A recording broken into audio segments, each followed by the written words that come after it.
আগে আমি একটু সিদ্দিক স্যারের কাছে শুনতে চাই যে প্রেশার মাপার বা আমরা যে প্রেশার নিয়ে কথা বলছি বা এটা আসলে কেন এতটা জরুরি আমাদের জানা, এখান থেকে কি কি জটিলতা সৃষ্টি হতে পারে।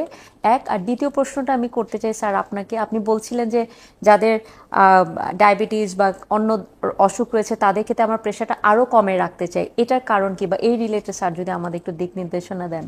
আচ্ছা, এটা সাইলেন্ট কিলার। আপনি একটু আগে বলছিলেন যে সাইলেন্ট কিলার কেন, উনি বলেছেন যে যেহেতু কোনো লক্ষণ হয় না কিন্তু আস্তে আস্তে বেড়ে এটা কয়েকটা অর্গানকে টার্গেট অর্গান বলা হয়। আমরা যদি সেভাবে চিন্তা করি, ব্রেন, চোখ, হার্ট, কিডনি, এই চারটা হচ্ছে এটার ভাইটাল টার্গেট অর্গান। ব্রেনে উচ্চ রক্তচাপের জন্য স্ট্রোক হতে পারে, চোখে হলো রেটিনোপ্যাথি বলি, মানে অন্ধত্ব একটা অন্যতম প্রধান কারণ উচ্চ রক্তচাপ। হার্টে তো অনেক বড় বড় হার্টের অসুখ, আমাদের দেশে যে কার্ডিয়াক মর্টালিটি, হার্টের জন্য যত মানুষের জটিলতা মৃত্যু হয় তার অন্যতম প্রধান কারণ হচ্ছে উচ্চ রক্তচাপ। কিডনির রোগের, কিডনি ফেলিওরের যতগুলো ইম্পর্ট্যান্ট কজ আছে সবার পিকে আছে উচ্চ রক্তচাপ।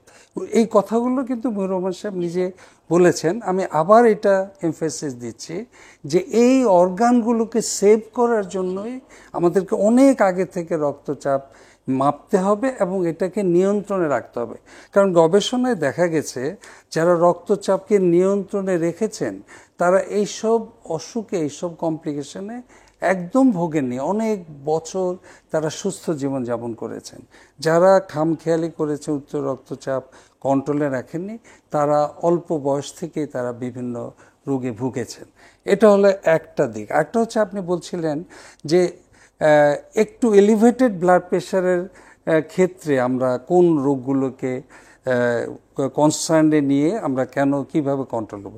দুইটা অসুখের ক্ষেত্রে আমাদেরকে এলিভেটেড ব্লাড প্রেশারের ক্ষেত্রে খুব সতর্ক থাকতে হবে। একটা হচ্ছে কিডনির জটিলতা যাদের আছে, যাদের কিডনি রেনাল ফেলিওরের খুব সহজেই ডায়াগনোসিস করা যায়, ক্লিনিশিয়ানরা এমনকি প্রাইমারি কেয়ার যারা এমবিবিএস ডাক্তার তারাও বুঝতে পারে যে কিডনির জটিলতা। যারই কিডনির কোনো না কোনো জটিলতা আছে সেখানে দেখতে হয় ইউরিনে প্রোটিন যায় কিনা।